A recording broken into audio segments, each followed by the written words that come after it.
We'll begin episode 2 where part 1 left off.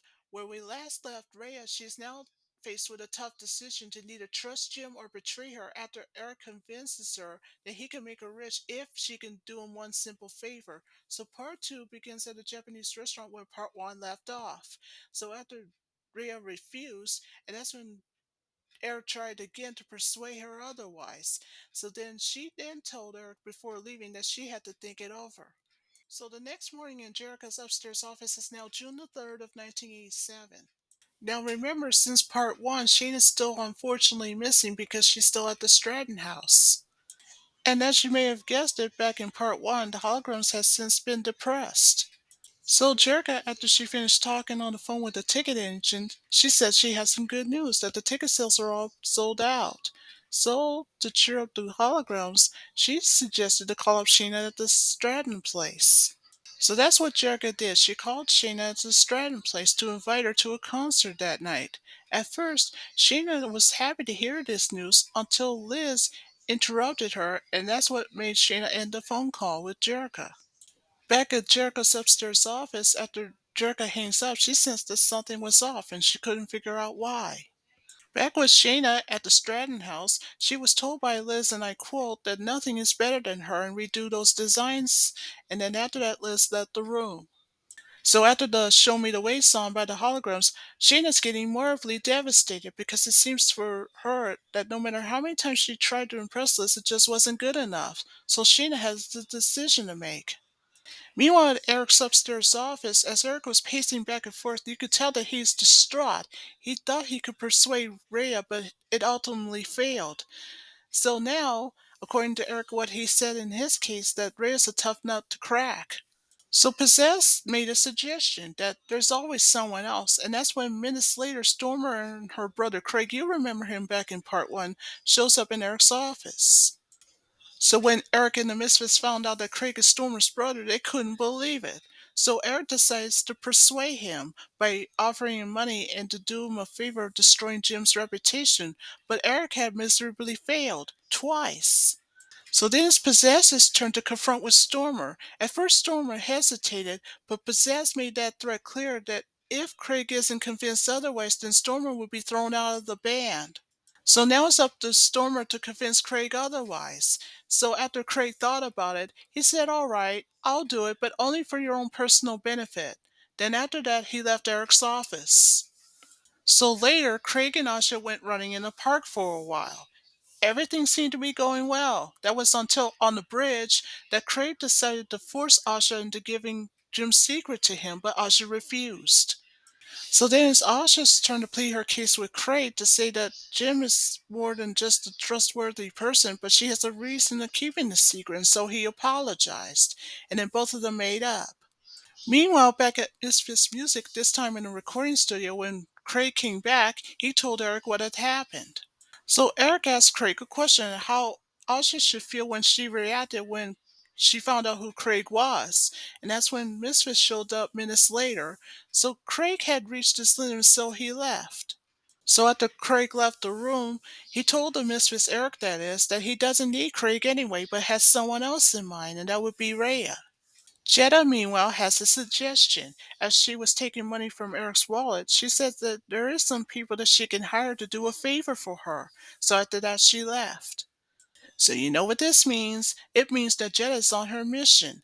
So, 1 week later comes the night of the drumming contest on June 9th of 1987. So as planned, as the gym concert was going on with Beat This by the Holograms, the audience was allowed to vote. So after the song came to an end, Jim said to the audience that the voting will take place the very next day. Back with Jetta, he just gave the gang members the money for doing a favor for her. So the gang went to the nursery, the Alonso nursery that is, that's right next door to the Alonso residence, and so they wasted no time breaking in and trashing up the place.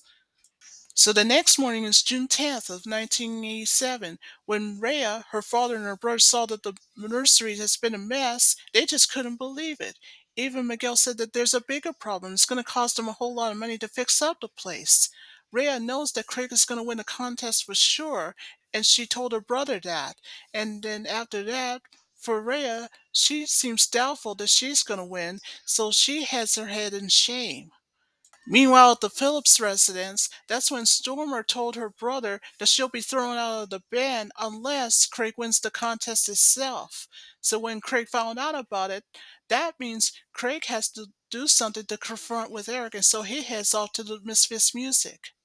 Meanwhile, at Eric's upstairs office, Rhea just had a conversation with Eric to tell him the bad news that lately that her father's nursery had been a mess the previous night. What Eric and the Misfits and Rhea were unaware that hearing the conversation was Craig.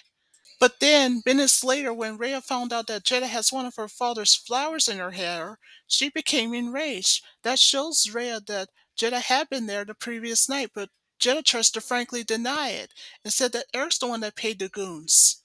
But then it's Eric's turn to say that he had absolutely nothing to do with it. For Rhea, that was the last straw. And so after she had her act of revenge, she soon left the office. And then Craig comes in minutes later, so then it's his turn to turn the tables on Eric. As he was doing that, that's when Eric, after Craig has the office lamp tied around his neck, that's when Eric agrees to give Craig the money to pay off Rhea's father to fix up the nursery. So after that, Craig decided to turn on his sister's bandmates and then told them what his sister said back at the Phillips house, then gives them the ultimatum to either treat his sister better or they'll pay the consequences. So as the last resort, Craig tore off the Misfits poster off the wall and then crumples it, and then he left the office soon after that. So when Stormer shows up minutes later, her brother just told her that everything is under control, and when Craig looked over his shoulder to look at Eric and the Misfits, who overheard what Craig said, that's when they agreed. So after Craig left Misfits Music, he joined up with Asha to tell her the bad news that he's going away for a while to settle out some issues. So, to remember her by, Asha agrees to give Craig her scarf, and he told her not to worry that someday he will explain everything. And then when Rhea shows up minutes later to tell Craig that if he drops out, then that means she'll win by default. But Craig assures her that she already won because the bandmates had trusted her. And you know what? He isn't kidding because Jim just voted the winner. And the winner is in fact Rhea. Rhea's family, however, was very proud to have Rhea as the first Mexican American in history to be in the band. But the only person that's still missing is Shana, but not for long, because back at the Stratton house, you can tell right then that Sheena just couldn't take it anymore, so it's her turn to turn the tables on Liz by saying that she's a quote, egotistical, cold human being that she's ever met. And on top of that, Sheena also says that her friends wishes nothing but the best for her. So as the final result, Sheena also said that she had reached her limit, and so she told Liz that she's quitting on the spot, and so she left the Stratton house. Meanwhile, at Anthony's apartment, Shayna told Anthony that she doesn't want to work with Liz anymore. She wanted to be back with the holograms, but by now the new member has to be Rhea. And now Shayna's getting really concerned and worried that the band may not welcome her back. Back with Jim, now that the voting is over and that the winner is Rhea, she went to change into Jerrica, but Rhea had to stop her. And so she told Jim to suggest to find Jerrica somewhere else so they can talk in private in the dressing room. So meanwhile in the dressing room, Rhea just told Jim, Asha, and Shino what she saw the previous week before the contest started, and now she's feeling guilt-ridden about that. She almost revealed Jim's secret, and now she's afraid that she may never be trusted again. The worst of it all is that Rhea almost ended up paying the price for it. To make Rhea feel better, Jim appreciated Rhea for what she did to keep the secret safe, even though it's not an easy thing to do. Then Jim told her something even better.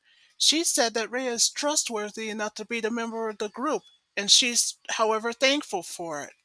So meanwhile, back at Starlight Mansion, now that Shayna has arrived with Anthony, that's when Anthony told Jim that Shayna wants nothing to do with Liz and decided to come back.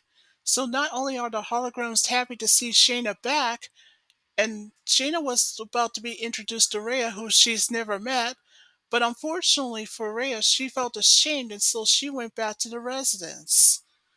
Back at the Alonso residence and nursery, Miguel just told his daughter the good news that he has enough money to pay to fix up the nursery. But now Rhea just told her father that the holograms may not want her anymore since now Shayna's come back. But then suddenly Rhea just heard the voice of Jim saying, "On the contrary, I believe we do." So you know what this means. The holograms, however, has something that's even better to have Rhea join up with them. So you know what this means. The holograms began performing together with All's Right in the World. And when the song came to an end, you know what this means. The holograms now have five members of the band, and the Mistress have four. But there's so much adventures to come, and that ends part two in episode two.